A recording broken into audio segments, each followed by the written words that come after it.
good afternoon. Dito kami ngayon sa Barangay 7, Tansa, Amaya. Amaya, Tansa, Cavite. Punta ulit kami sa gawain ni Lord. Ito si Pastor Noel, my partner in Ministry of God. Salamat sa lahat na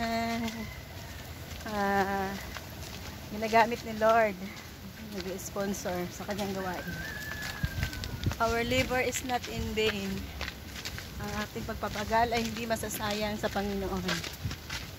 Ito po ang pag-iimpok natin ng kayamanan sa langit. Ang bawat ginagawa natin para sa Diyos, ang kapurihan ay may kabuluhan. Amen. Ganito po ang buhay ng mga misyonero, misyonera.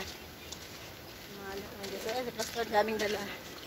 Hello, Pastor. Ang iyong abang lingkod, Sister Miriam, and Pastor Noel. Yun lang po. Mahaba-habang lakarit na papasok. Tiyaga, TS. Ay, ganyan yes. Po talaga, nagmamahal sa Panginoon. Lalo na sa mga bata. Sacrifice po. Amen. Na mabibigyan, mahatira ng salita ng Diyos. Papakainin sila.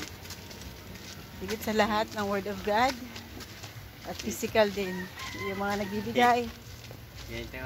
Ganito po katsagahan, nagtsatsaga. Kasi para sa Panginoon. Amen. Tunay.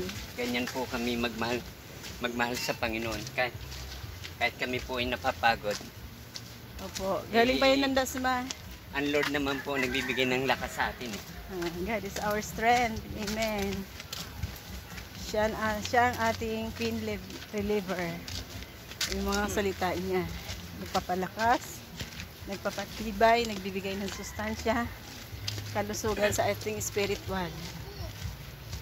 At hindi lang tayo nabubuhay sa tinapay ayon sa Mateo 4:4. Kundi sa bawat salitang nagmumula sa bibig ng Diyos, which is the Word of God in the Bible. The Word of Truth. Hallelujah.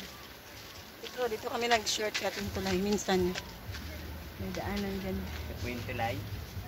Na pag-uwi na po kami, dito po kami dumadaan. Opo. Napakaganda po ng view doon. Next time, dadaan po tayo dyan. Okay. Una.